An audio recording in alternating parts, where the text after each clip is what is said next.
أشهد أن لا إله إلا الله وحده لا شريك له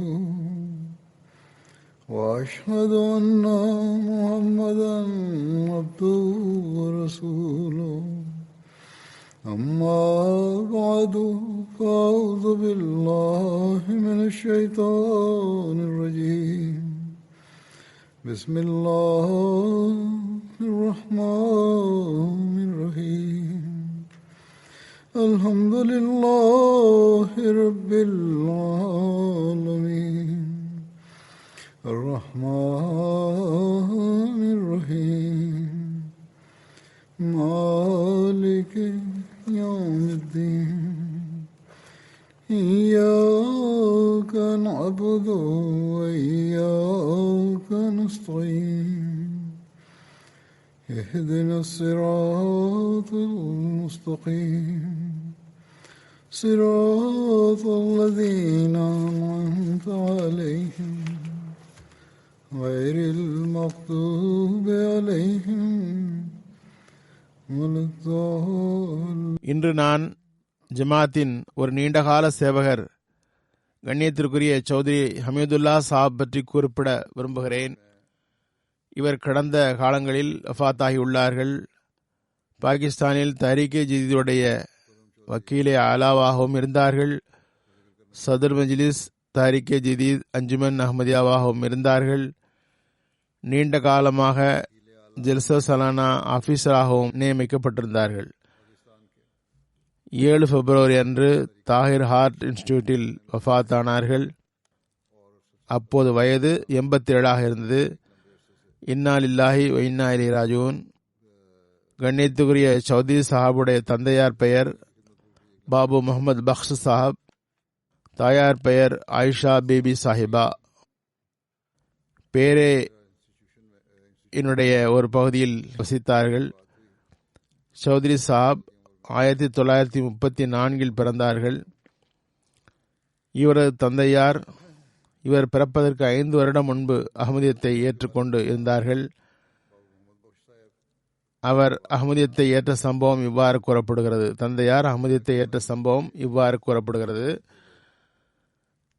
நான் இறைவன் மீது சத்தியமிட்டு கூறுகிறேன், நான் இந்த கனவை கண்டு எழுதுகிறேன்.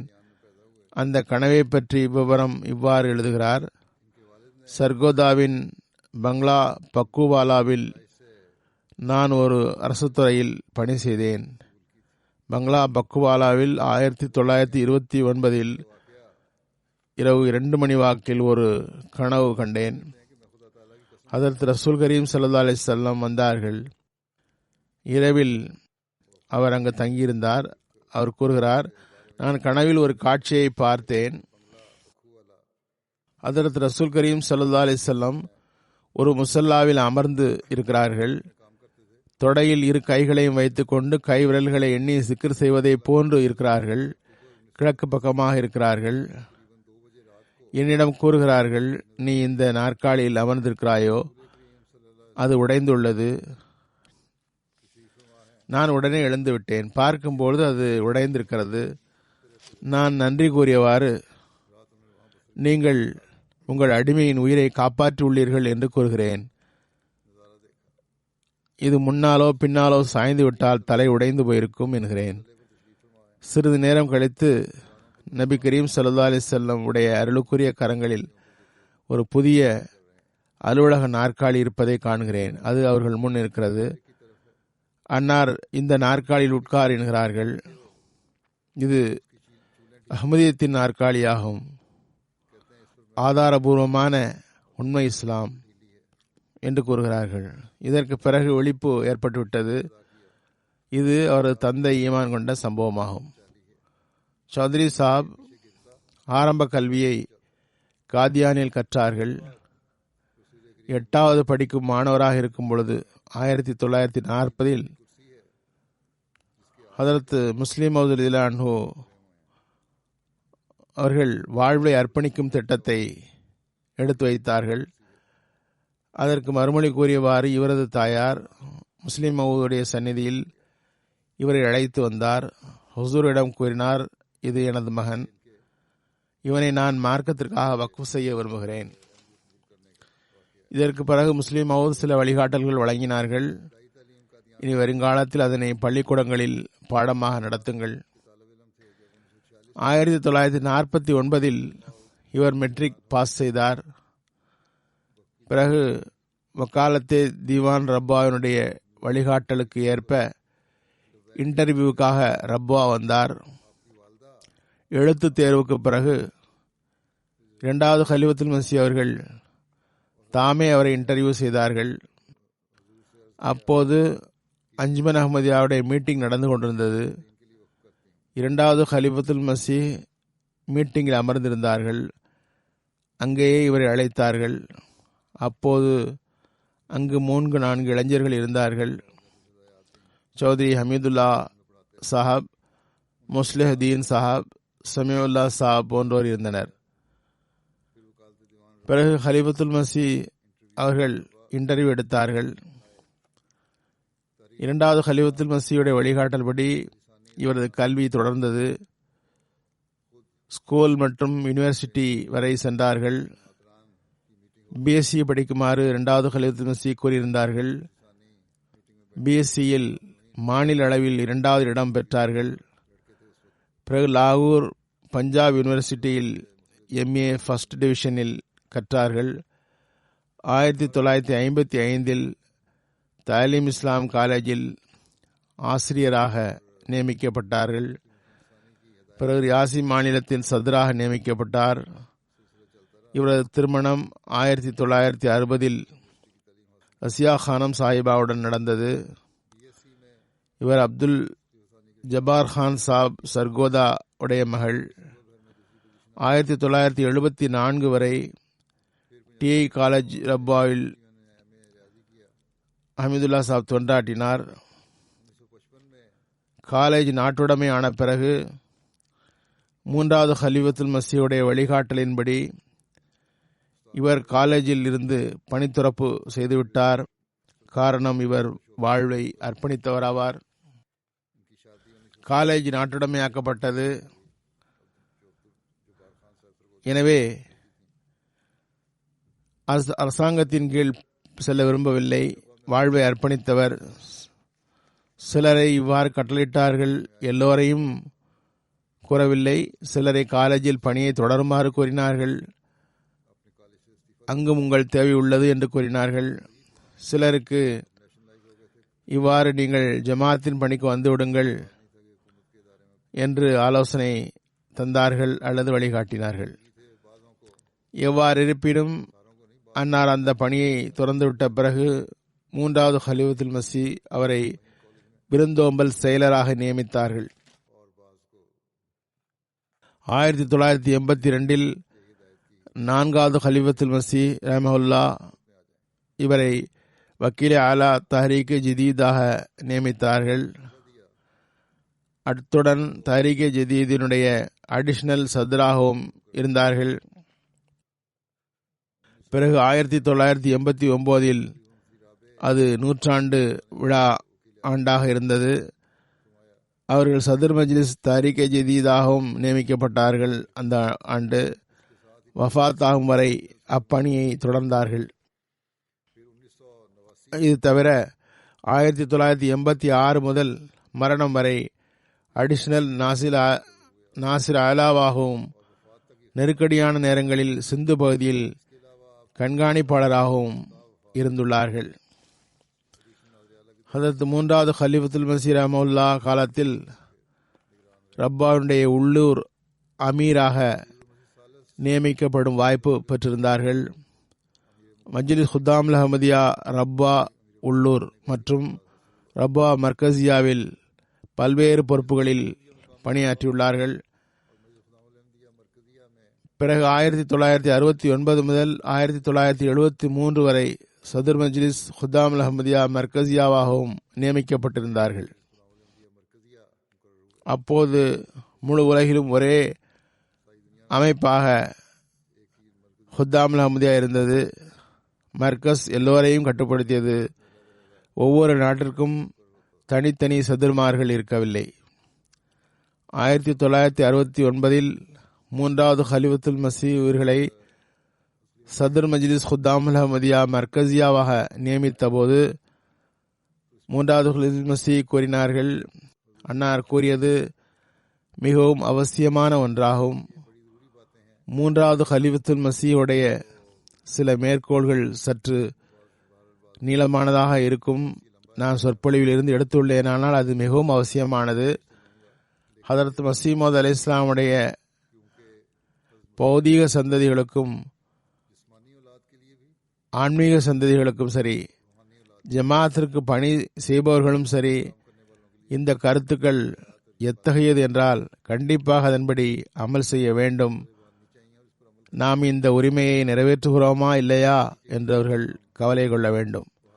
அதற்கு மூன்றாவது ஹலிஃபத்துல் மஸீஹ் கூறுகிறார்கள், சதுர் ஆகக்கூடிய இளைஞர்கள் துஆ செய்ய வேண்டும். இந்த பொறுப்பில் அமர்த்தப்படும் களங்கமற்ற இளைஞர்கள் நிச்சயமாக துஆ செய்ய வேண்டும். அல்லாஹ் அவர்களின் முயற்சிகளை ஒப்புக்கொள்ள வேண்டும். வரக்கூடியவர்களுக்கும் முன்னிருந்தவர்களை விட சிறப்பாக பணி செய்ய அல்லாஹ் வாய்ப்பு தருவானாக. நாம் எந்த இடத்திலும் நிற்க முடியாது. நமது ஒவ்வொரு கடமையையும் புத்தம் புதிதாக வரும். நாம் முன்னரை விட மேலே செல்ல முயற்சி செய்து கொண்டே இருக்க வேண்டி இருக்கிறது. ஏனென்றால் ஜமாத்தின் பரவுதலில் பெரும் விரிவாக்கம் ஏற்பட்டு கொண்டிருக்கிறது. ஜமாத்தின் பணியும் அதிகமாகிக் கொண்டே செல்கிறது, பொறுப்பும் அதிகமாகிக் கொண்டே செல்கிறது. எனவே நான் கூறியிருந்தேன், எவர்கள் மஜ்லிஸுடைய தலைமைத்துவத்தின் பொறுப்பை பெற்றார்களோ அவர்கள் ஹதரத் மஸீஹ் மவ்ஊத் அலைஹிஸ்ஸலாமுடைய இரத்த உறவை சார்ந்தவராக இருக்க வேண்டும் என்பதன்று. அதாவது அதற்கு முன் அதன் சத்ராக ஹதரத் நான்காவது கலீஃபத்துல் மஸீஹ் இருந்தார்கள். அவர்கள் ஹதரத் மஸீஹ் மவ்ஊத் அலைஹிஸ்ஸலாமுடைய இரத்த உறவு உள்ளவர்களாக இருந்தார்கள். எனவே ஒருவர் ஹதரத் மஸீஹ் மவ்ஊத் அலைஹிஸ்ஸலாமுடைய இரத்த உறவு உள்ளவர்களாக அல்ல எனினும் ஆன்மீக உறவு அடிப்படையில் தமது தைரியம் மற்றும் முயற்சி, துஆ, பணி காரணத்தால் ஆன்மீக சந்ததியாக மாற முடியும். உண்மையான ஆன்மீக சந்ததியாக அவர் மாறவும் வேண்டும். நிறைய பேர் இருக்கிறார்கள், பௌதீக சந்ததிகளை விட அதிகமாக முன்னேறவும் செய்கிறார்கள். அதே வேளையில் அவர்கள் ஆன்மீக சந்ததியாக மட்டுமே இருக்கவும் செய்கிறார்கள். பௌதீக தொடர்பு என்பது ஒரு உலகியல் தொடர்புதான். மார்க்கம் மற்றும் ஆன்மீகத்துடன் அதற்கு எந்த தொடர்பும் இல்லை. ஹதரத் மஸீஹ் மவ்ஊத் அலைஹிஸ்ஸலாம் அவர்களுக்கு அவருடைய சந்ததிகளுடன் உள்ள தொடர்பு ஆன்மீக தொடர்பு தான். ஹதரத் மஸீஹ் மவ்ஊத் அலைஹிஸ்ஸலாமுடன் பௌதீக தொடர்பு மட்டுமே கொண்டவர்கள் இதனை கவனத்தில் கொள்ள வேண்டும். ஹதரத் மஸீஹ் மவ்ஊத் அலைஹிஸ்ஸலாம் அவர்களுக்கு அவருடைய சந்ததிகளுடன் உள்ள அசல் தொடர்பு ஆன்மீக தொடர்பு தான். இதனால் தான் நபிமார்கள் எவரது வாரிசாகவும் இருப்பதில்லை, எவருக்கும் எதனையும் வாரிசு பொருளாக தருவதும் இல்லை என்று கூறப்படுகிறது. நபிமார்கள் எவரது வாரிசும் அல்ல, அவர்களுக்கு எவரும் வாரிசும் இல்லை. ஏனென்றால் வாரிசு உரிமை என்பதில் பௌதீக தொடர்பு உள்ளது, அது மறுக்கப்பட்டுள்ளது. ஆனால் ஆன்மீக தொடர்புகள் தான் உண்மையான சத்தியமாகும், ஞானமும் ஆகும். எனவே ஒருவரின் ஆன்மீக சந்ததி என்று கூறப்படுவதன் பொருள் இதுவாகும். அவர்கள் அல்லாஹ்வின் கட்டளைக்கு ஏற்ப அவனது திட்டத்தை நிலைநாட்டுபவர்களாவர். அவர்கள் தமது களங்கமற்ற தன்மை மூலம் நற்கூலியை பெறுகின்றனர். இவர்களே ஆன்மீக சந்ததிகள், ஓர் ஆன்மீக இருப்பின் சந்ததிகள் ஆவர். இவர்கள் பௌதீக சந்ததிகள் அல்லர். உள்ளபடியே ஹதரத் மஸீஹ் மவ்ஊத் அலைஹிஸ்ஸலாமுடைய ஆன்மீக சந்ததிகளே உண்மையான சந்ததிகளாவர். இதனால் தான் அவர்கள் தமது பௌதீக சந்ததிகளை பற்றி இவ்வாறு கூறுகின்றார்கள்: அல்லாஹ் எனது துஆவை ஒப்புக்கொண்டான், அவர்களை ஆன்மீக இருப்பாக்கினான் என்றும் கூறினார்கள். வெறும் உலகில் சந்ததிகளை பெறுவதில் ஏதாவது சிறப்பு இருக்கும் என்றால் அன்னார் இந்த துவா செய்ய வேண்டிய அவசியமே இல்லை. அது ஏற்கப்பட வேண்டுமே என்ற விருப்பமும் இருந்திருக்காது. ஆகவே அசல் விஷயம் ஆன்மீக தொடர்பு உறுதியாக வேண்டும் என்பதே ஆகும். உலகியல் தொடர்பு என்பது இல்லாவிடனும் சரியே. எனவே எவர் பௌதீக சந்ததியை பெறுவதே பெருமை என்று கருதுகிறார்களோ அவர்களும் தவறில் இருக்கிறார்கள். சிலர் இஸ்லாத்தில் எவ்வாறு இருக்கிறார்கள்? அவர்கள் ஹதரத் நபிகள் நாயகம் ஸல்லல்லாஹு அலைஹி வஸல்லமுடைய சந்ததிகளுடன் பகமை காட்டினார்கள். காரணம் அவர்கள் அன்னாருடைய உலகியல் சந்ததியாக இருந்தார்கள் என்பதுதான். இது தவறாகும். உலகில் சந்ததிகளாக இருந்ததனால் அவர்களுக்கு இந்த கண்ணியம் கிடைத்துவிட்டது என்று கருதிவிட்டார்கள். உலகியல் தொடர்பினால் ஒருவருக்கு கண்ணியம் தந்தால் அவர் அறிவினர் ஆவார். இதில் இரு விஷயங்களும் வந்துவிட்டது. அவர்கள் பௌதீக சந்ததி என்பதற்காக எதிர்ப்பு காட்டுகிறார்கள், அதுவும் தவறு. எவர்கள் அதற்காகவே கண்ணியம் தருகிறார்கள் என்றால் அதுவும் தவறு. எதில் ஆன்மீகம் இல்லையோ அதில் எந்த அறிவும் இல்லை, அதனையே அவர்கள் எடுத்துக்கொண்டார்கள். அசல் தொடர்பு ஆன்மீக தொடர்பு மட்டுமே ஆகும். பௌதீக சந்ததிகளிடம் அது உறுதியாக நின்றுவிட்டால், அவர்களிடம் பெருக்காக வருத்தி கொள்ளுதல், சுயநலமின்மை உருவாகிவிட்டால் அல்லாஹ் அவர்களுக்கு நற்கூலி வழங்குகிறான், தனது நெருக்கத்தை வழங்குகிறான். பௌதீக தொடர்பில் இந்த தொடர்பு நிலை பெற்று விட்டதென்றால், ஆன்மீக அருள்களை பெற்று விட்டார்கள் என்றால் அல்லாஹ் கூலியும் வழங்குகிறான். தமது நெருக்கம் மற்றும் திருப்தி இரண்டையும் வழங்குகிறான். ஒருவர் பௌதீக சந்ததியாக இல்லாத நிலையிலும் ஆன்மீக தாக்கத்தை பெற்றுக்கொண்டு உலகியல் பார்வையில் உண்மையான சந்ததி போன்று ஆகிவிட்டார் என்றால் அவரை பற்றி இவருக்கு பௌதீக தொடர்பு எதுவும் இல்லை என்பதனால் இறைவனின் பார்வையில் எந்த மகத்துவமும் பெறமாட்டார் என்று கருதுவதும் தவறாகும். எனவே பௌதீக தொடர்பு இல்லாவிடனும் ஆன்மீக சந்ததியாகி தமது உரிமையை நிறைவேற்றிவிட்டார் என்றால் அவர் தகுதியை பெற்றுவிட்டார் என்பதாகும். அவரை பற்றி அவருக்கு எந்த மதிப்பும் கிடைக்காது என்று கூறுபவர் தவறு செய்கிறார். பிறகு கூறுகிறார்கள், இந்த இரண்டு விஷயங்களும் தவறாகும். அசல் விஷயம் சிராத்தே முஸ்தகீம் ஆகும். எவர் அல்லாஹ்வின் பார்வையில் கண்ணியம் பெறுகிறாரோ அவரே வெற்றி பெறுகிறார். ஒவ்வொருவரும் அவரவரது தகுதிக்கு ஏற்ப மார்க்க பணியாற்ற வாய்ப்பு பெறுகிறார். அல்லாஹ் அவர்களது முயற்சிகளை ஒப்புக்கொள்கிறான். அவருக்கு காலத்தில் நியமிக்கப்பட்டவருடன் பௌதீக தொடர்பு இருந்தாலும் சரி, இல்லாவிடனும் சரி. ஒருவரை இவருக்கு பௌதீக தொடர்பு உள்ளது, எனவே இவர் பெரியவர் என்று கூற வேண்டும் என்று கூறுகிறார் என்றால் அவர் அறிவற்ற கருத்தை கூறுபவர் ஆவார். இவர்கள் பௌதீக தொடர்பு இருப்பதனால் சிறந்தவராகிவிட்டார் என்றும் வாரிசு அடிப்படையில் கண்ணியம் பெற்று விட்டார் என்றும் கருதுகிறார்களோ அது தவறாகும். அதுபோன்று வாரிசு அடிப்படையில் எவருக்கும் கண்ணியம் கிடைக்காது. எவருக்கு பௌதீக தொடர்பு இல்லையோ அவருக்கு கண்ணியம் கிடைக்காது என்று கருதுவதும் தவறாகும். ஒருவருக்கு பௌதீக தொடர்பு காரணத்தால் மதிப்பு மரியாதை கிடைக்கும் என்று கருதுகிறார்கள் என்றால் அதுவும் தவறாகும்.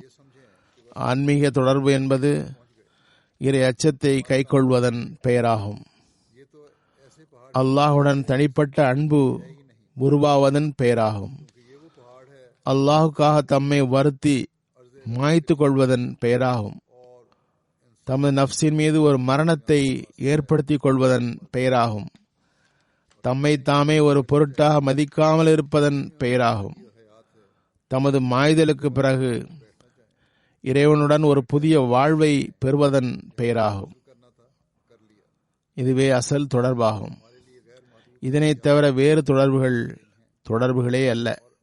கூறுகிறார்கள், அல்லாஹ் தாலாவின் அருளால் கடந்த 3 வருடமாக ஹுத்தாமுல் அஹமதியா சிறப்பான வளர்ச்சி பெற்றுள்ளது. ஆனால் மலைகளுக்கு ஒரு சிகரம் இருப்பது போன்று ஹுத்தாமுல் அஹ்மதியாவுக்கு அங்கு சென்ற பிறகு நாம் இறுதி உயர்வை எய்திவிட்டோம் என்று கருதும் அளவுக்கு ஒரு சிகரம் இல்லை. இப்போது நமது பணி முடிந்துவிட்டது என்று கருதும் அளவுக்கு ஒரு சிகரம் இல்லை. அந்த மலை சிகரம் இல்லவே இல்லை. இந்த மலைக்கு மேல் கண்ணியத்திற்குரிய ரப்பின் அர்ஷு தான் இருக்கிறது. மனிதன் மற்றும் இறைவனுக்கு இடையில் உள்ள தூரம் எல்லையற்றது.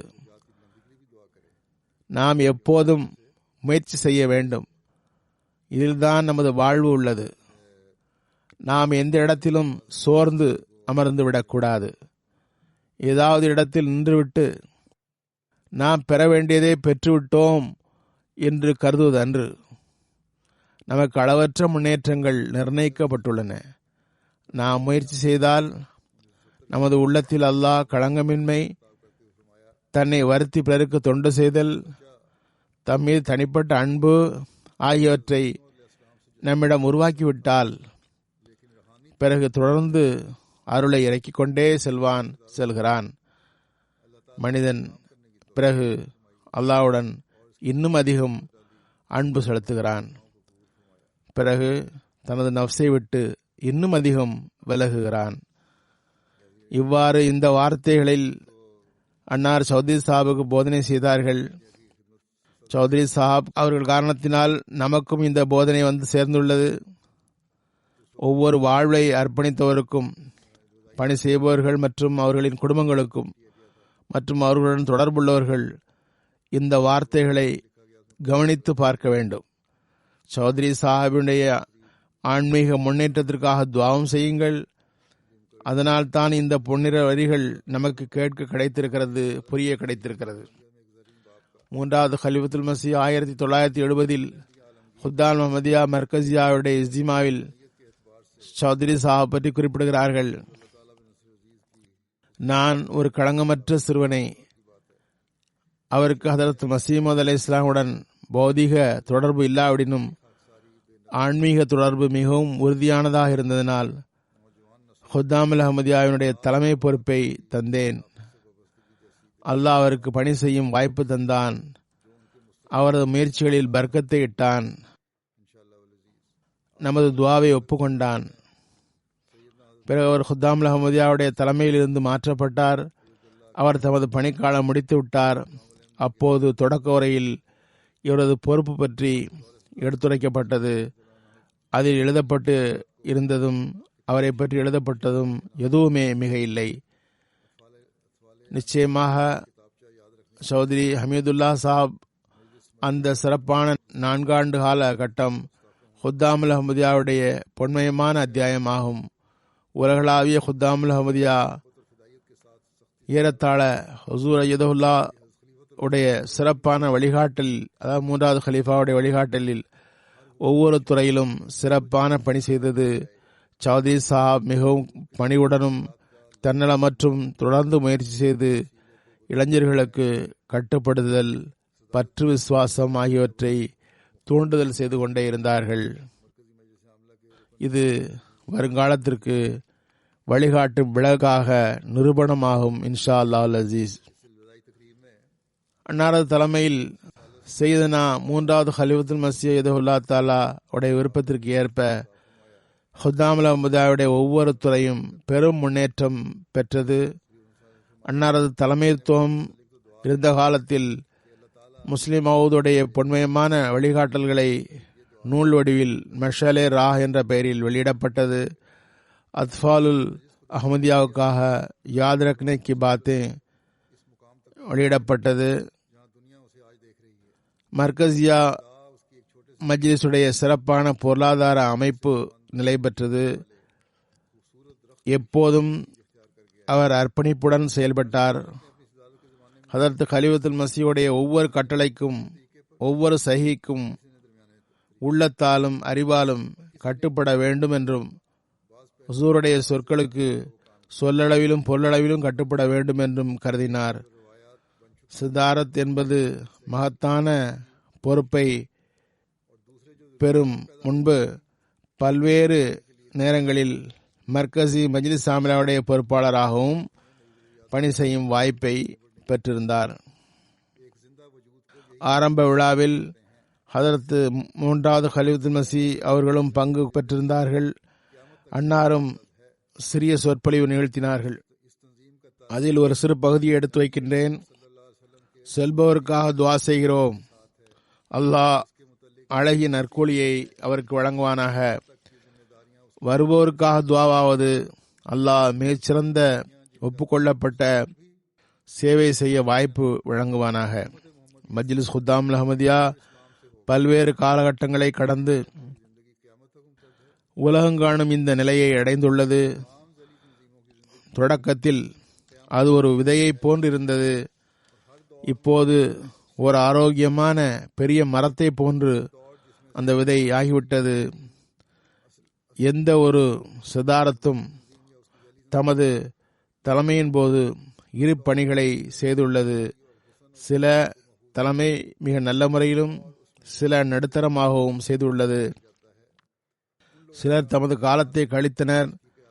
சில பணிகளின் அடிப்படையில் இரு கோணத்திலும் பணி செய்தனர்.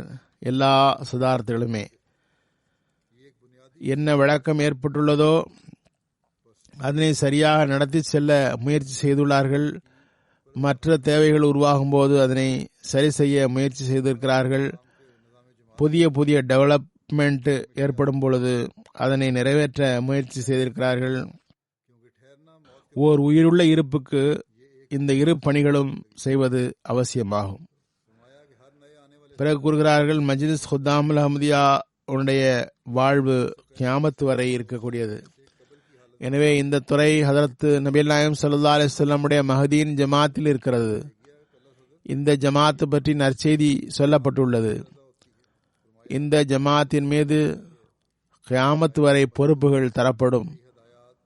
கியாமத் வரை அதனை கொள்கை அளவிலும் விரிவாகவும் உம்மத்தே முஹம்மதியாவில் செய்ய வேண்டியிருக்கிறது. இஸ்லாத்தில் அது இருக்கும். அஹ்மதியா ஜமாத்துடைய காலம் கியாமத் வரை இருக்கும். எனவே அஹ்மதியா ஜமாத்துடைய எல்லா கிளை அமைப்புகளின் வாழ்வும் கூட கியாமத் வரை நிலை பெற்றிருக்கும். ஒவ்வொரு காலமும் அடிப்படையான அசல் அமைப்பு கிளை அமைப்பாகும். அதில் தான் கடந்து செல்கிறது. எனவே அதன் அந்த முதல் பகுதியை பசுமையாகவும் அழகாகவும் வைப்பது, அதில் மேம்பாடு ஏற்படுத்தி கொண்டே செல்வது கடமையாகிவிடுகிறது. எவரது கையில் அதன் தலைமை தரப்படுகிறதோ அவரது பொறுப்பாகிவிடுகிறது. பிறகு கூறுகிறார்கள், நாம் எங்கும் நின்றுவிட முடியாது. நிற்பது என்பது மரணத்துக்கு சமமான நிலையாகும். இது வாழ்வின் அடிப்படை தகுதியாகும்.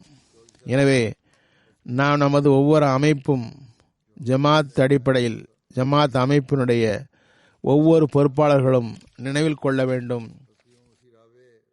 நாம் எங்குமே நிற்க முடியாது. தங்குவது மரணத்துக்கு இணையானது. இது வாழ்வின் அடிப்படை நியமமாகும். கூறுகிறார்கள், ஒவ்வொரு புதிய தலைவருக்கும் முன்னரை விட பெரிய பொறுப்புகள் உள்ளன. ஏனென்றால் முந்தைய தலைவரின் 2 வருடம் முந்தைய சூழலை கருத்தில் கொண்டு இவர் மேலே வரவேண்டியுள்ளது. பணியில் விரிவு ஏற்படுகிறது. மக்களின் மர்கஸுடைய புதிய வழிகாட்டல்கள் ஹிலாஃபத்திடமிருந்து தொடர்ந்து வந்து கொண்டிருக்கிறது. புதிய பொறுப்புகள் புதிய சூழலுக்கு ஏற்ப தரப்படுகின்றன. பழைய நடைமுறைகளை நிலைநிறுத்தவும் வேண்டியிருக்கிறது. புதிய தேவைகளை சரி செய்யவும் பிரச்சனைகளை விளங்கவும் புதிய முயற்சிகளை புதிய உறுதியுடன் நிறைவேற்றவும் வேண்டியுள்ளது. பிறகு கூறுகிறார்கள், அல்லாஹ் தாலா தமது அன்பிற்குரிய இளைஞர் ஹமீதுல்லா சாப் ஜமாத்திற்காக செய்த பணிகள் மற்றும் மேற்கொண்ட பொறுப்புகள் ஆகியவற்றிற்கு அழகிய கூலியை வழங்குவானாக. அவரது தோளில் என்ன மார்க்க பொறுப்புகள் தரப்படுமோ, மற்ற துறைகளின் பொறுப்புகள் தரப்படுமோ, அதனை அவர் இறுதி காலம் வரை அதுபோன்று மகிழ்ச்சியுடன் நிறைவேற்றி கொண்டே செல்வாராக. 1974 நெருக்கடியான காலகட்டத்தில் சௌத்ரி சாப் 3வது கலீஃபத்துல் மஸீஹுடைய வழிகாட்டலுக்கு ஏற்ப உருவாக்கப்பட்ட நெருக்கடி நிலைக்கான செல்லில் பணியாற்றினார்கள். அதற்கு 4வது கலீஃபத்துல் மஸீஹ் ஹிஜ்ரத்தின் போது ஹுசூர் ரஹ்மத்துல்லாஹ் உடைய வழிகாட்டலுக்கு ஏற்ப இங்கு வந்து ஒரு வருடம் இருந்தார்கள். மர்கஸ் அமைப்பை நிலைநாட்டவும் செட் செய்யவும் மிகவும் முக்கிய பங்கு வகித்தார்கள். 1982 முதல் 1999 வரை சதுர் மஜ்லிஸ் அன்சாருல்லாவாக பணியாற்றும் வாய்ப்பு பெற்றார்கள். அப்போது இத்தனை வருடம் என்று நிபந்தனை இருக்கவில்லை. எனவே 17 வருடங்கள் சதுர் அன்சாருல்லாவாக பணியாற்றி இருக்கிறார்கள். பிறகு அன்சாருல்லாவுடைய சதுராக இருக்கும் பொழுது அன்சாருல்லா தொடர்பாக 2வது கலீஃபத்துல் மஸீஹுடைய வழிகாட்டல்கள் சபீலுர் ரஷாத் என்ற பெயரில் அதனுடைய முதல் தொகுப்பை தொகுத்து வெளியிடப்பட்டது. கெஸ்ட் ஹவுஸ் விரிவாக்கம் மற்றும் கட்டுமான பணி நடந்தது. ஜமாத்துடைய 100ஆண்டு விழா கமிட்டி 1989 உருவாக்கப்பட்டது. அதனுடைய தலைவராகவும் இருந்தார்கள். இதற்கு முன்பு 100ஆண்டு அஹ்மதியா ஜூப்ளியினுடைய கமிட்டியினுடைய செக்ரட்டரியாக பணியாற்றும் வாய்ப்பும் கிடைத்திருந்தது. 2005 மர்கசி கமிட்டி ஹிலாஃபத் 100ஆண்டு கமிட்டி 2008 என்று உருவாக்கப்பட்டது. அதனுடைய சதுராகவும் பணியாற்றும் வாய்ப்பு பெற்றார்கள். 2005 கமிட்டி உருவாக்கப்படுகிறது. அந்த கமிட்டியுடைய பெயர் மர்கசி கமிட்டி கிலாஃபத் 100ஆண்டு கமிட்டி 2008 என்பது 2005 உருவாக்கப்பட்ட கமிட்டியின் பெயராகும். 2005 இதனுடைய சதுராக நியமிக்கப்பட்டார்கள். இந்த பணி ஒரு நிரந்தர பணியாகும். இதுவரை அதன் தலைவராக இருந்தார்கள். சில வெளியீடுகள் தற்போது வெளியாகின்றன. ரிவ்யூவும் நடந்து கொண்டிருக்கிறது. 2003 ஏப்ரலில் 4வது கலீஃபத்துல் மஸீஹ் வஃபாத் ஆகிய போது ஹிலாஃபத் கமிட்டியினுடைய தலைவராக இருந்து நடத்தும் வாய்ப்பும் பெற்றிருந்தார்கள். வக்கீலே ஆலாவாகவும் ஐரோப்பா, ஆப்பிரிக்கா போன்ற நாடுகளுக்கு சுற்றுப்பயணமும் செய்துள்ளார்கள். 1973 கண்ணியத்திற்குரிய சயீத் மீர் தாவூத் அஹமது சாப் உடைய மரணம் நிகழ்ந்தபோது 3வது கலீஃபத்துல் மஸீஹ் இவரை ஆபீசர் ஜல்சா சலானாவாக நியமித்தார்கள். 1973 இருந்து வஃபாத் வரை ஆபீசர் ஜல்சா சலானாவாக பணியாற்றினார்கள். பாகிஸ்தானில் ஜல்சா 1983 பிறகு நடைபெறாத போதிலும் முறையாக அமைப்பு உள்ளது. நிலைமைக்கு ஏற்ப அவர் அப்டேட் செய்து வந்தார். அல்லாஹ் வாய்ப்பு தருவானாக நிலைமை சரியாகி அங்கு மாநாடு நடைபெறும் எனில் அத்தகைய நிலையில் நாம் எவ்வாறு அதிக அளவில் மக்களை சமாளிப்பது என்பது ஒரு நிர்வாக திறமை சார்ந்த விஷயமாகும். இவர் அதனை நிறைவேற்றினார். இவர் ஆபீசர் ஜல்சா சாலானாவாக ஆகும் முன்பு பல்வேறு வகையில் ஜல்சா சாலானா அமைப்பில் பணி செய்து வந்தார். காதியான் ஜல்சா சாலானா 1991 நடந்தபோது 4வது கலீஃபத்துல் மஸீஹ் அங்கு சென்றார்கள். அங்கும் இவர் ஆபீசர் ஜல்சா சாலானாவாக நியமித்தார்கள். அப்போது இவரை பாராட்டி ஹுத்பாவில் குறிப்பிட்டார்கள். பாகிஸ்தானில் இருந்து சௌத்ரி ஹமீதுல்லா சாப் மற்றும் மியா குலாம் அஹமது சாப் நீண்ட காலமாக பெரும் உழைப்பு செய்திருக்கிறார்கள். காதியான் சென்று அங்குள்ள சூழலை புரிந்து கொண்டார்கள். எனது வழிகாட்டலுக்கு ஏற்ப எல்லா ஆயத்தங்களையும் செய்தார்கள். மிகவும் சிறந்த பணி செய்துள்ளார்கள். ஏனென்றால் காதியானில் அஹ்மதி குடியிருப்புகள் மிகவும் குறைவு. பெரும் ஏற்பாட்டை அவர்களால் செய்ய முடியாது. 1977 இருந்து ஜல்சா சலானா ரப்பா தவிர நாசிரே சியாஃபத் விருந்தோம்பல் துறையினுடைய நாசிராகவும் நியமிக்கப்பட்டிருந்தார்கள். 1977 முதல் 1987 வரை விருந்தோம்பல் துறையினுடைய நாசிராக இருந்தார்கள். இவரது நினைவாக இவரது மனைவியாக ரஸியா கானம் தவிர ஒரு மகன், 2 மகள்கள் இருக்கிறார்கள். மகன் ரஷீதுல்லா சாப் கனடாவில் இருக்கிறார். ஒரு மகள் லண்டனில் இருக்கிறார். சகீர் ஹயாத் சாப் உடைய மனைவி. 2வது மகள் ரிஸ்வானா ஹமீத் கமால் யூசுப் சாவுடைய மருமகளாக உள்ளார். நிசார் அகமது சாவுடைய மனைவி. இவர் ஸ்வீடனில் இருக்கிறார். இவரது மனைவி கூறுகிறார், எங்களது திருமணம் 1960 நடந்தது. திருமணத்துக்கு பிறகு நான் பார்த்தேன், இவருக்கு எவ்வளவு அலவன்ஸ் கிடைத்ததோ அதிலிருந்து சந்தாவை முதலில் எடுத்து வைத்து விடுவார். எங்களுக்கும் அவ்வாறே அறிவுறுத்தினார். முதலில் சந்தாவை கொடு, பிறகு மற்ற செலவுகளை செய்ய என்று கூறுவார். எனக்கு வசியத்து செய்யுமாறு கூறினார்கள். திருமணத்தின் போது சௌத்ரி சாஹிபுடைய சம்பளம் 80 ரூபாய். கற்பனை கூட செய்யலாது. அப்போது விலைவாசி குறைவு என்ற போதிலும் 80 ரூபாய் என்பது மிகவும் சாதாரண தொகையாகும். இவர்களது சம்பளம் 80 ரூபாய். எனக்கு மிகவும் சிரமமாக இருந்தது. இந்த வருமானத்தில் சந்தாவை எடுத்து வைத்த பிறகு எவ்வாறு வாழ்க்கையை கழிக்க முடியும் என்று நினைத்தேன். ஆனால் சந்தாவின் பர்க்கத்தால் வாழ்வை அமைதியாக கழித்தோம். எனது கருத்தின்படி காலேஜில் பணியாற்றினால் காலேஜில் பணியாற்றுபவர்களினுடைய அலவன்ஸ் சற்று அதிகமாக இருந்தது. மற்ற பணியாளர்களுக்கு அதனைவிட குறைவாகவே கிடைத்தது, முரபிமார்கள் வாழ்வை அர்ப்பணித்தவர்களுக்கு. பிறகு கூறுகிறார், தஹஜ்ஜுத் தொழுவார், ஐவேளை தொழுகைகளையும் ஜமாத்துடன் தஃப்தரில் தொழுவார். நோயுற்று இருக்கின்ற வேளைகளில் வீட்டில் தொழுவார். தொழுகையை சிறப்பாக பேணி வந்தார். இறுதி மூச்சு வரை தொழுகையை முழுமையாக நிறைவு செய்தார். இவரை பார்த்து எனக்கும் தஹஜ்ஜுத் தொழும் வழக்கம் ஏற்பட்டது. அனைத்தையும் அவரிடமே கற்றேன். பிறகு மனைவி மேலும் கூறுகிறார், என்னுடன் மிக நல்ல முறையில் நடந்து கொண்டார். வீட்டிற்கு எதனை கொண்டு வருகிறார்களோ அதனை முதலில் எனக்கு தருவார். பிள்ளைகளுக்கும் பகிர்ந்தளிப்பார். அலுவலகத்திலிருந்து மிகவும் தாமதமாக வீட்டுக்கு திரும்புவார். இரவில் அலுவலகத்தில் பணி செய்வார். நானும் அதனை பார்த்துள்ளேன். மனைவி கூறுகிறார், இவர் என்னை தொந்தரவு செய்ய மாட்டார். சாவி வைத்திருப்பார். தாமே கதவை திறந்து உள்ளே வருவார். எவ்வளவு நேரமானாலும் என்னை எழுப்ப மாட்டார். உணவை அவருக்காக நான் எடுத்து வைத்து விடுவேன்.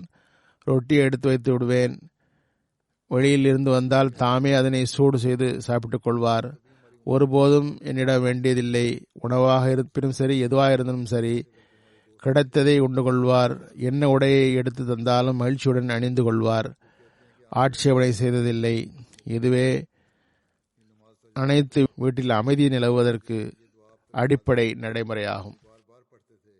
இதனை பின்பற்றினால் வீட்டில் 80% பிரச்சனைகள் உருவாகாது. ஷஹீதுகள், பெரிய பிரமுகர்கள், பணியாளர்களின் குடும்பத்தினர் போன்றவர்களுடைய ஜனாசாவில் கண்டிப்பாக கலந்து கொள்வார். அடக்கம் வரை அங்கே இருப்பார். எவர் குறித்தும் உள்ளத்தில் கோபம் கொள்ள மாட்டார். மிகவும் கடுமையாக குறைகளை மறைக்கும் இயல்பு கொண்டவர். கனிவுமிக்க கணவர். பிள்ளைகளுக்கு நல்ல தாப்பனார். எந்த உறவினருடனும் கோபம் கொள்ள மாட்டார். சமாதானத்துக்கு முன்னால் நிற்பார். அல் இஸ்ஸத்துல் இல்லாஹி ஜமியா, எல்லா கண்ணியங்களும் அல்லாஹ்வுக்குரியது என்று கூறுவார். தமது சகோதர சகோதரிகள் மற்றும் குடும்பத்தினர்கள் ஆகியோரை பெரிதும் மதிப்பார். ஒவ்வொரு வியாழக்கிழமையும் ரப்பாவில் உள்ள சகோதரி வீட்டுக்கு செல்வார். சௌத்ரி சாப் பெற்றோரையும் நன்றாக கவனித்து வந்தார். கூறுகிறார், எனக்கு ஆபரேஷன் நடந்தது. 10 நாள் ஆஸ்பத்திரியில் இருந்தேன்.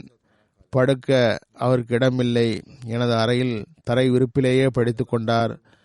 என்னால் கீழே தூங்க முடியவில்லை என்று முறையீடு செய்யவில்லை. பிறகு கனிவுமிக்க கணவராக இருந்தார்.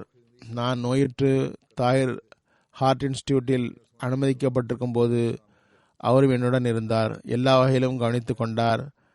பிறகு இவரது மகள் கூறுகிறார், எனது அம்மாவுடன் உரத்த குரலில் ஒருபோதும் பேசியதில்லை. தந்தை இல்லை. இவர் எங்களுக்கு ஒரு நண்பராக இருந்தார். எல்லா விஷயங்களையும் அவருடன் ஷேர் செய்ய முடியும். பிறகு கூறுகிறார், எனது அறை சிறியதாக இருந்தது. இவர் தஹஜ்ஜுத் தொழுவார். அவர் கேட்கும் துவா எனக்கு இப்போதும் நினைவுள்ளது. அதனை மீண்டும் மீண்டும் கூறுவார். காதிரே தவானா அபஸ்ஸே பச்சானா, எல்லா ஆற்றலும் வாய்ந்தவனே, எம்மை ஆபத்துகளிலிருந்து காப்பாற்றுவாயாக என்று துவா செய்வார். சிறு வயதில் நாங்கள் தூங்கும் முன் கதைகள் கூறுவார். ஸ்வீடன் வந்த பிறகு எனது பிள்ளைகளுக்கும் கதைகள் சொல்வார். எமது தந்தை துவாக்களின் ஒரு கருவூலமாக இருந்தார்.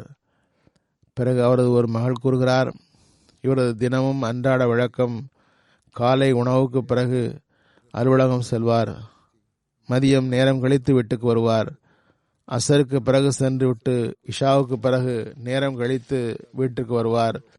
சிறு வயதில் மேத்ஸ் பாடத்தில் ஏதாவது உதவி தேவைப்பட்டால் எங்களுக்கு ஃபஜ்ருக்கு பிறகு 1 மணி நேரம் டைம் கிடைக்கும்.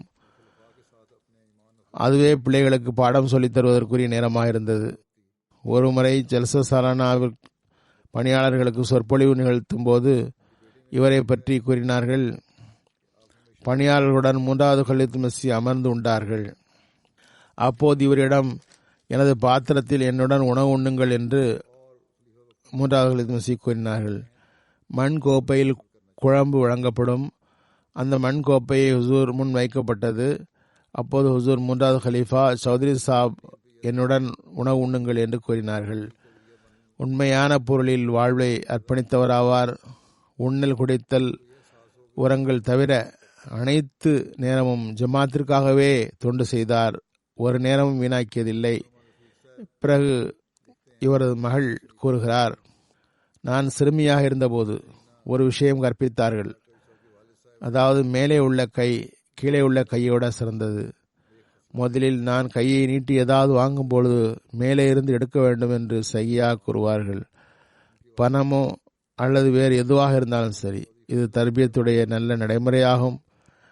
உலகியல் பொருட்களில் இவருக்கு முற்றிலும் நேசம் இருந்ததில்லை.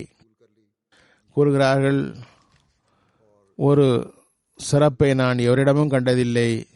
எந்த ஒரு பெரிய அன்பளிப்பு வழங்கப்பட்டாலும் இவரது கண்களில் எந்த ஒரு பிரகாசமும் ஏற்படாது. அந்த ஒரு பிரகாசத்தை ஜமாத்து பணிகளில் கண்டுள்ளேன். தம்மிடம் போன் வைத்திருப்பார். ஒவ்வொருவரும் அவரை போனில் தொடர்பு கொள்ள அவைலபிளாக இருப்பார். பெரிய மகள் கூறுகிறார், தமது குழந்தைகள் மீது ஆழிய பார்வை இருந்தது. எண்ணங்களையும் உணர்வுகளையும் மிகவும் மதிப்பார். தமது சொந்த சுமையை என் மீது சுமத்தியதில்லை. இதனை செய், எனக்காக இதனை செய் என்று கூறியதில்லை. சுயமே செய்வார். எல்லா நேரமும் எங்களுக்கு உதவி செய்ய முயற்சி செய்வார். எமது பிள்ளைகளை அருகில் அமர்த்தி ஜமாத்து பற்றி எடுத்துக் கூறுவார். நேரத்தின் நாட்கள் ஹலீஃபாக்களுடன் கூடிய ஈமான் வலியூட்டக்கூடிய சம்பவங்களை கூறுவார். அவரது ஒவ்வொரு பேச்சும் பயனுள்ளதாக இருக்கும். பணியின் தாக்கத்தை ஏற்படுத்தும். இவரது மகனும் எழுதியுள்ளார், இவர் 2 விஷயங்களில் கவனம் செலுத்தினார். ஒன்று தொழுகை, அடுத்து காலத்தின் ஹலீஃபாவின் குத்பா. 2ஐயும் மிஸ் செய்யக்கூடாது என்பார். காலத்தின் ஹலீஃபா வழங்கும் வழிகாட்டல்களை முழுமையாக அமல் செய்ய வேண்டும் என்று கூறுவார். பிறகு மண் கூறுகிறார், கனடா மக்களிடம் தாக்கத்தை ஏற்படுத்துங்கள் என்று கூறுவார். தப்லீகிற்கு வழியை உருவாக்க வேண்டும். இவர் நம்மை மதிக்கிறார் என்ற எண்ணம் அவர்களுக்கு ஏற்பட வேண்டும் என்று கூறுவார்.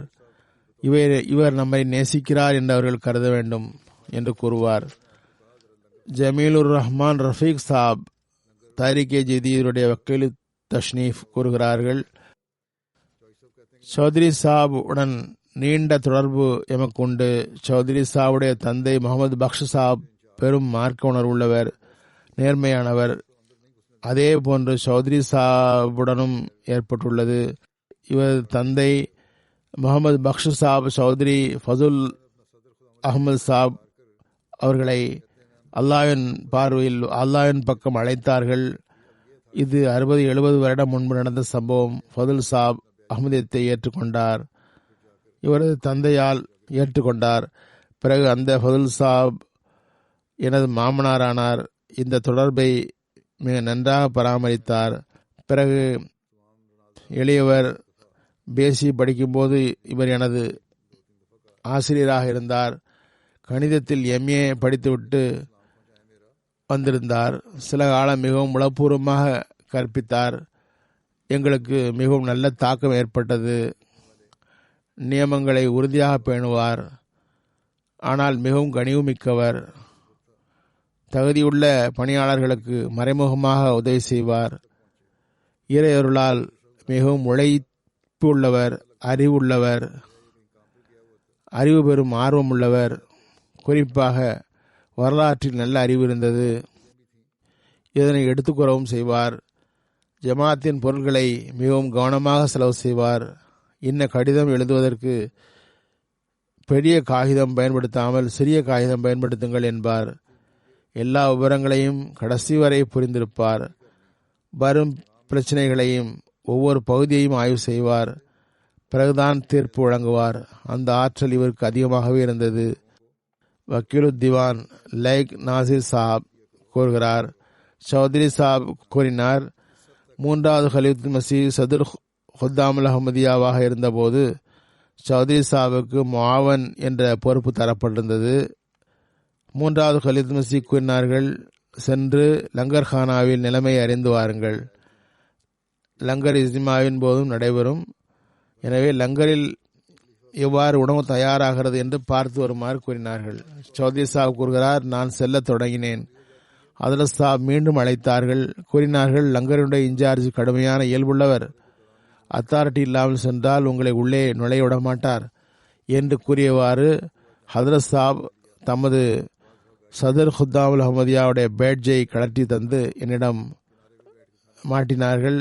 நான் அன்னாருடைய தாவன் உதவியாளர் என்ற முறையில் அங்கு செல்லுங்கள் என்று கூறினார்கள். இதுவே அத்தாரிட்டி. சதுர் ஹுத்தாமுல் அஹ்மதியாவுடைய பேட்ஜை தந்து அனுப்பி போய் ரிப்போர்ட் கொண்டு வாருங்கள் என்றார்கள். நான் எல்லா நாசிரான்கள் வக்கீல்கள் ஆகியோரிடமும் சில ஜமாத்துகளுக்கு சென்று எனது சலாமை கூறி அவர்களை பார்த்து வருமாறும் கூறினேன். சௌத்ரி சாப்ஸ் அவர்களையும் சில ஜமாத்துகளுக்கு இருமுறை சென்றார்கள் என்று முராகலி கூறுகிறார்கள். சர்கோதா மாவட்டம் இவரது பொறுப்பில் இருந்தது. ஒரு வீட்டையும் விடவில்லை. எல்லாரிடம் போய் சந்தித்தார். வீட்டில் சந்திக்க முடியாதவரை அவர் சென்ற இடத்திற்கு சென்று விசாரித்து சந்தித்தார். சில இடங்களில் வாகனம் செல்ல முடியாது. பல கிலோமீட்டர்கள் நடந்தே போய் மக்களை சந்தித்து சலாமை கொண்டு சேர்த்தார். இவரது இன்னொரு சிறப்பு கட்டுப்படுதலும் பொறுப்பை நிறைவேற்றுதலும் ஆகும். நான் வழங்கும் தூது செய்திகளை பலமுறை படித்து பார்ப்பேன். எனக்கு வழிகாட்டல் இதனை மக்களிடம் கொண்டு சேர்க்க வேண்டும் என்பதாகும். நான் வார்த்தைகளை முன்பின் மாற்றினால் இவ்வாறு என்று நீங்கள் கூற வேண்டும் என்று கூறுவார். இவ்வாறு சிறப்பாக பணியாற்றினார். பிறகு அவர் கூறி வந்தார், அலுவலக பணிகளில் இவருக்கு நிரந்தர வழிகாட்டல்கள் என்ன பிரச்சனையாக இருப்பினும் சிறிதாயினும் பெரிதாயினும் தவறாகிவிட்டாலும் சரி அதனை கலீஃபத்துல் மஸீஹிடம் தெரியப்படுத்த வேண்டும் என்று கூறுவார். நிச்சயமாக அதனை செயல்படுத்தவும் செய்தார். இதனால் துவாவும் கிடைக்கும், திருத்தவும் செய்து கொள்ளலாம் என்பதாக எண்ணம் இருந்தது. இவரது பணி உச்ச நிலையில் இருந்தது. எப்போதும் எந்த ஜமாத்துக்கு சென்றாலும் இவரது வழிகாட்டல் உணவு எங்கு கிடைத்தாலும் அங்கேயே உண்டுவிட வேண்டும் என்று கருதினார். சில நேரங்களில் காரில் அமர்ந்தும் சில நேரங்களில் வயல் ஓரங்களிலும் அமர்ந்து உண்பார். சில ஜமாத்துகளுக்கு செல்லும்போது எவராவது எங்களுக்கு ஏதாவது சொற்பொழிவு நிகழ்த்துங்கள் என்று கூறினால் மறுத்து விடுவார். எனக்கு கிடைத்த கட்டளையை மட்டுமே செய்வேன் என்று கூறுவார். ஹதரத் முஸ்லிம் மவ்ஊத் வழிகாட்டல் வழங்கியிருந்தார்கள். காதியான்காரர்களுக்கும் சரி ரப்பாக்காரர்களும் தமது மஹல்லாவினுடைய பள்ளியில் தொழுகையை நிறைவேற்ற வேண்டும் என்பதாகும். இறுதி நேரம் வரை அதன்படி அமல் செய்தார்கள். ஏதாவது தொழுகையை மஸ்ஜித் முபாரக் அல்லது மர்கஸ் மஸ்ஜிதில் தொழுவார்கள். அங்கு வரும்போது இரவிலும் அலுவலகத்துக்கு வருவார்கள். பல நேரங்களில் அலுவலகம் வரும்போது அங்கு எவரும் இருக்க மாட்டார்கள். திறந்து தரவும் யாரும் இருப்பதில்லை. இவர் திறந்து பணி செய்வார். அந்த பழக்கம் இவர் காலேஜ் படிக்கிற காலத்திலிருந்தே இருந்து வந்தது. காலேஜ் காலத்தில் ஒரு வசீகர சம்பவம் எழுதுகிறார்கள்.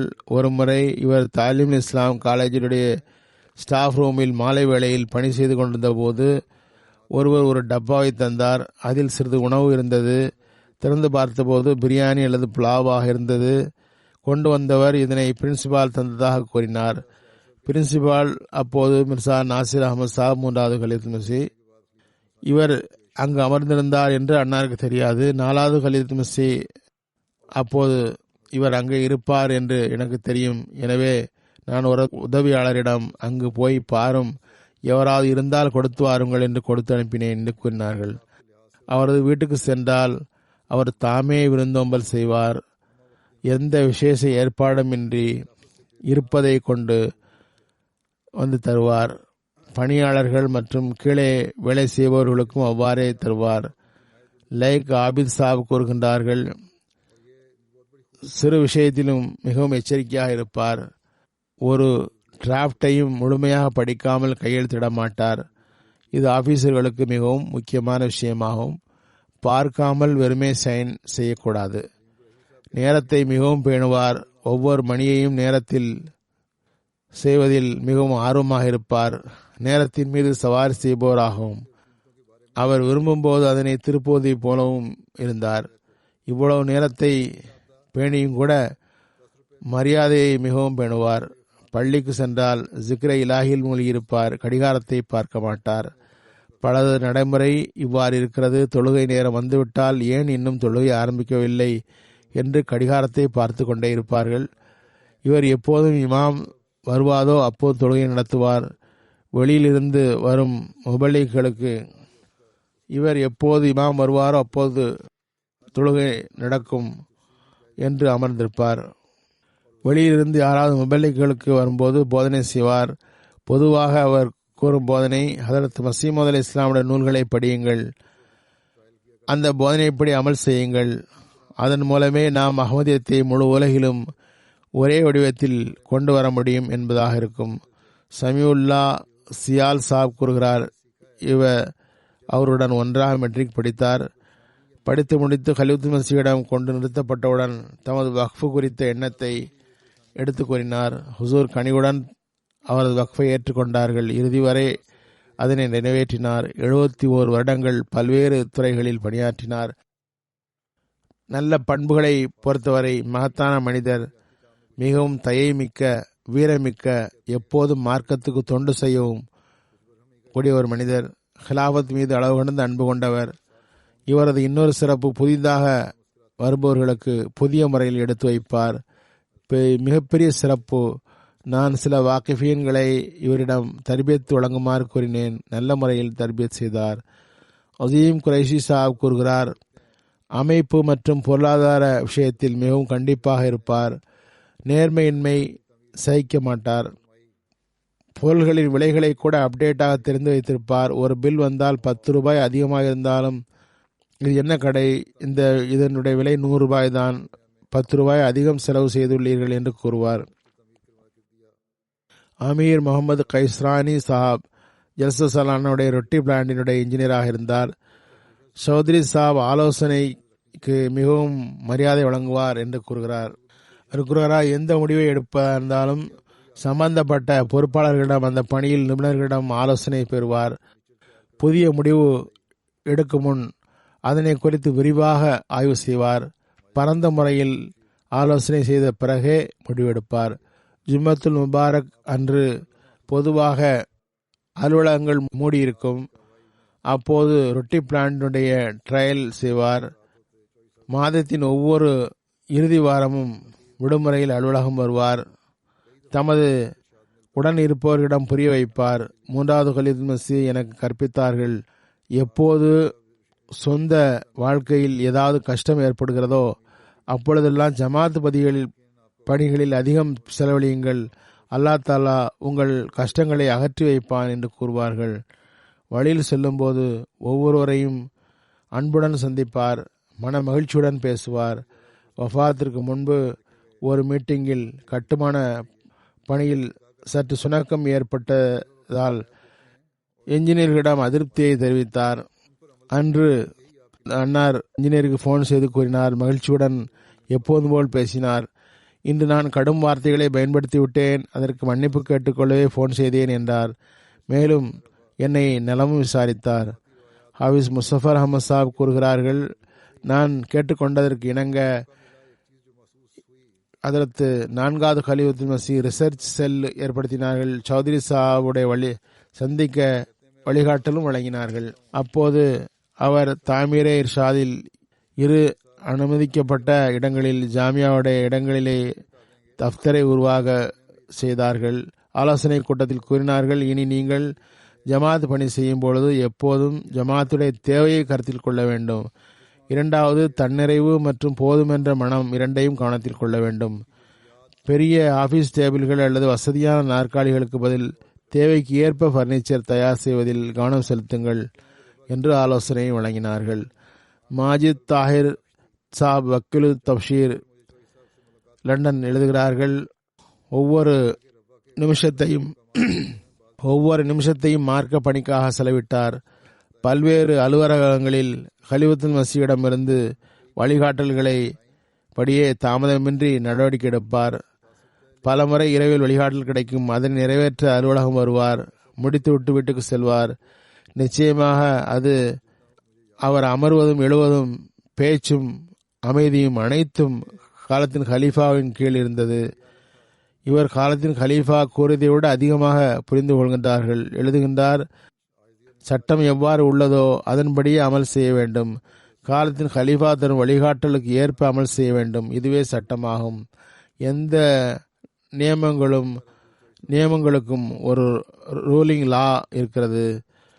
முபஷிரா யாஸ் சாஹப் எழுதுகிறார், பிரின்சிபல் ஜாமியா ரப்பா ஜமாத்துடைய நடைமுறைகளில் ஒரு என்சைக்ளோபீடியாவாக இருந்தார். அவர் முற்றிலும் சரியாக அவ்வாறே இருந்தார். எவ்வளவு சந்தர்ப்பம் கிடைத்ததோ அனைத்திலும் உணர்ந்த விஷயம் அவரது அப்பணியின் அனுபவமே ஆகும். கூறுகிறார்கள், எனது நண்பர்களிடம் சௌத்ரி சாஹிப்பை வைத்து மீட்டிங் வையுங்கள்.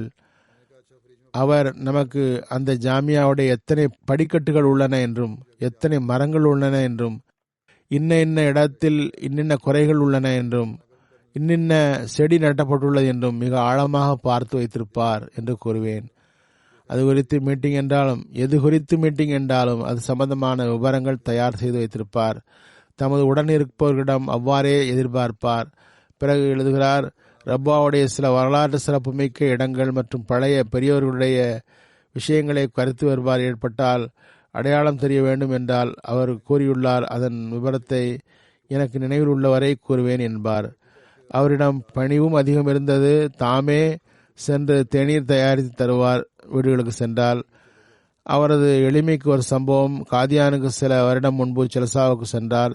லங்கர்கானாவுடைய உதவி கண்காணிப்பாளர் மஹபூஸ் ரஹ்மான் சாப் நாங்கள் நின்று கொண்டு பேசிக் கொண்டிருந்தோம். அவர்களோடு சௌத்ரி சாப் அங்கு கடந்து சென்றார். அஸ்ஸலாமு அலைக்கும் கூறினார். பிறகு மஹபூஸ் சாப் கூறினார், மிகவும் உளப்பூர்வமாக கூறுகிறார் மஹபூஸ் சாப், சௌத்ரி சாப் மிகவும் வியத்தகு குணநலம் உள்ளவராக இருந்தார் என்பதை அறிந்தேன். அவர் சிறிது நேரம் முன்பு என்னிடம் வந்தார். மஹபூஸ் சாப், விரைவாக சாப்பாடு வேண்டும், நான் ஒரு மீட்டிங்கில் இருந்து வருகிறேன், 15-20 நிமிடத்தில் இன்னொரு மீட்டிங்கு போக வேண்டியுள்ளது என்று கூறுகிறார். உணவு முடிந்து விட்டது. எனவே நான் கூறினேன், சரி, ஃப்ரிட்ஜில் உள்ளது, அதனை சூடாக்கி கொண்டு வருகிறேன் என்று கூறி உணவை தயாரித்து எடுத்து வந்தேன். நேரம் சற்று அதிகமாகிவிட்டது. சௌத்ரி சாப் நேரத்தை பேணுபவர். மீட்டிங்கிற்கு போக வேண்டும், இப்போது இருந்து உண்டால் நேரமாகிவிடும் என்றவாறு டைனிங் டேபிளில் மிஞ்சி கிடந்த ரொட்டி துண்டுகளை எஞ்சிய பருப்பையும் வைத்து உண்டு முடித்து விட்டார். குறித்த நேரத்தில் மீட்டிங்கு போய்விட்டார். முகத்தில் உணவு உண்ணாத தாக்கம் எதுவுமே இல்லை. நீர் இவ்வளவு லேட்டாக உணவு கொண்டு வருகிறீரே, என்ன காரணம் என்று கேள்வி எதுவும் கேட்கவும் இல்லை. அங்கு கடந்த ரொட்டி மிஞ்சிய பருப்பை உண்டார், சென்று விட்டார். சௌத்ரி சாப் ஹதரத் மசீமோத் அலி இஸ்லாமுடைய நூல்களை விரிவாக படிப்பவராக இருந்தார். நிரந்தரமாக அந்த நூல்களை பார்த்தது போன்று தெரியும். படித்தது மட்டுமின்றி அதன் மீது தெளிவான கண்ணோட்டம் இருந்தது என்றால் தவறில்லை. ஒரு விஷயம் கருத்து வேறுபாடு ஏற்பட்டால் இது என்ன வருஷம் என்றால் அதனுடைய விடையும் அவரிடம் இருக்கும். முயற்சி செய்வார், மற்றவர்களுக்கும் கூறுவார். ஏதாவது நூல் படித்தால் ஓர் வாக்கியமும் கவனத்தில் இருக்க வேண்டும். எந்த கேள்வி வந்தாலும் பதில் சொல்ல முயற்சிக்க வேண்டும் என்று கூறுவார். முபாரக் சித்திக் சாப் கூறுகிறார், ஒரு முறை லண்டன் வந்தார். நான் அவருக்கு அனுமதி வழங்கியிருந்தேன். டிஐ காலேஜ்காரர்களுடன் மீட்டிங் வைப்பதற்கு ஒரு அமர்வு நடத்த நான் அனுமதி வழங்கியிருந்தேன். கூறுகிறார், நான் சௌத்ரி சாஹிபிடம் கூறினேன், கலிவத்துல் மசீஹ் வரட்டும் என்று கூறியிருக்கிறார்கள். நான் அவரிடம் சென்று, அல்லாஹ் உங்களுக்கு வாய்ப்பு தந்துள்ளான், நீண்ட காலம் பணிபுரிந்துள்ளீர்கள், எங்களுக்கு அதன் வெற்றியின் ரகசியத்தை கூறுங்கள் என்றதும் அவர் கூறினார், ஒரே ஒரு ரகசியம்தான், அது நமது அறிவு சிந்தனையை பற்றி பெரிதாக நினைக்காதீர்கள். கண்ணை மூடிக்கொண்டு காலத்தின் ஹலீஃபாவை பின்பற்றுங்கள். அதற்கு உள்ளம் சாட்சி தர வேண்டும். நான் கட்டுப்படுத்தலின் உரிமையை நிறைவேற்ற முயற்சி செய்துள்ளேன் என்றது கூற வேண்டும். மிஸ்ஸா ஜிவாஸ் சாப் எழுதுகிறார், 3வது கலீஃபத்துல் மஸீஹுடைய ஒரு அறிவிப்பை கூறுகிறார். 3வது கலீஃபத்துல் மஸீஹ் எனக்கு ஒரு முறை கூறினார்கள், சௌத்ரி சாஹிபிடம் பார்ட்டிஷனுக்கு முன் ஜல்சா சமயத்தில் ஒரு வாரத்திற்கு தொடர்ந்து டியூட்டி இருக்கும். அக்காலத்தில் ஒரே ஒரு முறைதான் ரெஃப்ரெஷ்மெண்ட் இருக்கும், தேநீர் கிடைக்கும். ஒரு பணியாளர் என்ற முறையில் தேநீரை வாங்கி கொண்டு நமது இருப்பிடம் வந்தால் லங்கரில் உணவு கிடைக்கும், தேநீர் கிடைக்காது. தேநீர் ஒரு முறைதான் ஒரு ஊழியருக்கு கிடைக்கும். ஊழியர் அந்த தேநீரை வாங்கி கொண்டு இருப்பிடம் வந்தால் படுக்கையில் உடனிருப்பவர்கள் தமக்கு வாங்கி வருவதாக கருதி கொள்வார்கள். விருந்தாளி ஹாதிமிடம் கேள்வி கேட்கும் நோக்கில், எனக்கு தேநீர் வாங்கி வந்தீர்களா என்று கேட்டால் பணியாளர் எந்த உணர்வையும் காட்டாமல் தேநீரை விருந்தாளியிடம் தந்து விடுவார். சௌத்ரி சாப் கூறுகிறார், 3வது கலீஃபத்துல் மஸீஹ் கூறிய இந்த சம்பவம் டூட்டி தருபவர்களுக்கு பிறருக்காக தம்மை வருத்திக் கொள்ளுதல், எல்லா நிலையிலும் தியாகம் குறித்த சிந்தனை இருந்தது என்பதை காட்டுகிறது. சௌத்ரி சாப் கூறுகின்றார்கள், பாருங்கள், இந்த காலம் ஒரு வார டியூட்டிக்கு பிறகு ஒரே ஒரு ரெஃப்ரெஷ்மெண்ட், அதுவும் ஒரு கப் டீ கிடைக்கும் என்றால் அதனையும் டியூட்டி நேரத்தில் தியாகம் செய்ய வேண்டியது ஏற்படுகிறது. தற்போது இறைவன் ஜமாத்திற்கு பெரிய பொருளாதார வளம் தந்துள்ளான். ஒவ்வொரு சிறிய மீட்டிங்குக்கு இடையிலும் தேநீர் கிடைக்கிறது. அது பொதுவான விஷயமாகிவிட்டது. எனவே இறைவனை அருளை உணர வேண்டும். ஜமாத்துடைய பொருள்களை கவனமாக பயன்படுத்த வேண்டும். வீண் செலவு கூடாது. எவ்வாறு இருப்பினும் எண்ணற்ற சம்பவங்கள் உள்ளன. சிலவற்றை தந்துள்ளேன். இது மிக நீண்டதாக உள்ளது. நான் முடிக்கிறேன். எவ்வளவு கூறினேனோ அதில் கூறப்பட்ட சிறப்புகள் மிகைப்படுத்தப்பட்டவை அல்ல. நிறைய விஷயங்களை எழுதியிருக்கிறார்கள். எவ்வளவு அதிகம் என்றால் நடுவிலிருந்து கூட சில விஷயத்தை கூற முடியாது, படிக்கவும் முடியாது. இன்னும் சொல்வதாயின் சில அசாதாரணமான தகுதி உள்ள கொண்டவர், துறவி போன்ற பண்புகளை கொண்ட மனிதர், மிகவும் உழைப்புள்ளவர். அவருடன் நான் பணியாற்றியும் இருக்கிறேன். மிகவும் மென்மையானவர், புரிய வைக்கக்கூடியவர். நாசிர் அலாவாகும் போது மிகவும் கட்டுப்படுதலுடனும் ஹிலாபத்துடன் பற்றுறுதியுடனும் ஒரு அகமதி பணியாளர் என்ற அடிப்படையில் பணி செய்தார். ஒருபோதும் இப்படியும் எடுத்துக்கொள்ளலாம் என்று சுற்றி வளைத்து பொருள் கொண்டதில்லை. ஜாமியா ஜூனியர் செக்ஷன் தனி கட்டடம். அந்த காலத்தில் நான் அவரிடம் கூறினேன், எனது கருத்தின்படி இது அதிகப்படியான செலவு தேவையில்லை, இப்போது அதனை தவிர்க்க வேண்டும். பெரிய ஜாமியாவில் சீனியர் செக்ஷனில் இப்போது சிறிது ரிசர்வேஷன் இருக்கிறது. சிறிது பெரியவர்களுக்கு இருந்தது. நான் கருத்து கேட்டேன். அவர் தனது கருத்தை தந்தார், வேண்டாம் என்றார். ஆனால் பிறகு நான் முடிவு செய்தேன், எந்த ஆரவாரமும் இன்றி உடனே அதனை அமல்படுத்த வேண்டும். நான் நினைத்தேன் சில நாள்கள் ஆகும் என்று. ஆனால் 24 மணி நேரத்துக்குள் அதனை முடித்து எனக்கு ரிப்போர்ட்டு தந்தார். எல்லாம் நல்லவிதமாக முடிந்தது என்ற ரிப்போர்ட்டை கொடுத்தார். அல்லாஹ் அவரது தகுதியை உயர்த்துவானாக. அவரை போன்று கலீஃபாவுக்கு சுல்தானின் நசீர் கிடைக்க செய்வானாக. நிச்சயமாக நிலைமைகளுக்கு ஏற்ப அவர் இப்புள்ள நிலைமைகளுக்காகவும் துவா செய்யுங்கள். பாகிஸ்தானுடைய நிலைமையை எல்லாம் மேம்படுத்துவானாக. அகமதிகளுக்கு சுதந்திரமாக வாழ தௌஃபீக் தருவானாக. அடுத்து ஒரு முக்கியமான விஷயம் இவ்வாறு கூற வேண்டும். கொரோனா தொற்று நோய் உலகில் பரவியுள்ளது. அதற்குரிய உரிமையை அகமதிகள் காட்ட வேண்டிய எச்சரிக்கை காணப்படவில்லை. யூகேவிலும் சரி, அமெரிக்காவிலும் சரி, பாகிஸ்தானிலும் சரி, உலகில் எந்த நாட்டிலும் இல்லை. முழுமையான எச்சரிக்கையுடன் இருக்க வேண்டும். மாஸ்க் அணிய வேண்டும். மாஸ்க் அணியும் போது சிலரது மூக்கு திறந்துள்ளது, ஆனால் மூக்கை மூட வேண்டும், அல்லது கழுத்தில் மாஸ்கை தொங்கவிட்டு கொண்டு இருந்திருக்கிறார்கள். அதனால் அந்த மாஸ்கினால் என்ன பயன்? பிறகு ஒவ்வொருவரும் அருகில் சென்று சந்தித்தல், சோசியல் டிஸ்டன்ஸ் செய்வதில்லை, சமூக இடைவெளியை அரசு நிர்ணயித்த அளவு செய்வதில்லை. அரசு கூறியதை அமல்படுத்த வேண்டும். இல்லையென்றால் அடுத்தவருக்கு பரவிக்கொண்டே செல்லும். தற்காலத்தில் குறைந்த அளவு பிரயாணம் செய்ய வேண்டும். தேவையில்லாத பயணத்தை அவாய்ட் செய்ய வேண்டும். ஐரோப்பாவில் இருந்து பாகிஸ்தான் செல்பவர்கள் எச்சரிக்கையாக இருக்க வேண்டும். செல்லாமல் இருந்தால் நல்லது. எவ்வாறு இருப்பினும் அல்லாஹ் இந்த தொற்று நோயை விரைவில் அழிப்பானாக. எந்த ஒரு அஹ்மதி தொற்று நோய் இருந்தாலும் சரி, அவர்களுக்கும் அஹ்மதி அல்லாதவருக்கும் அவர்கள் நோயிற்றிருந்தால் அல்லாஹ் பூரண குணம் நல்குவானாக. தொழுகைக்கு பிறகு இன்ஷா அல்லாஹ் சௌத்ரி சாவுடைய ஜனாசா காயிப் தொழுவிப்பேன்.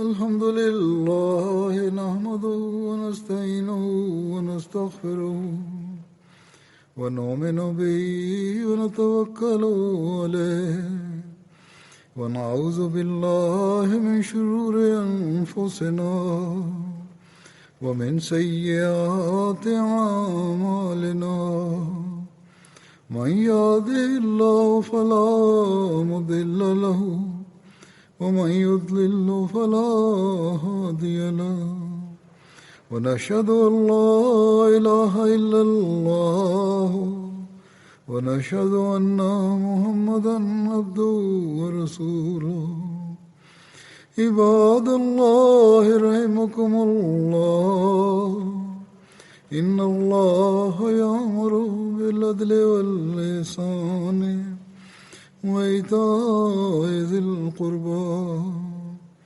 وينهى عن الفحشاء والمنكر والبغي يعظكم لعلكم تذكرون اذكروا الله يذكركم وادعوه يستجب لكم ولذكر الله أكبر.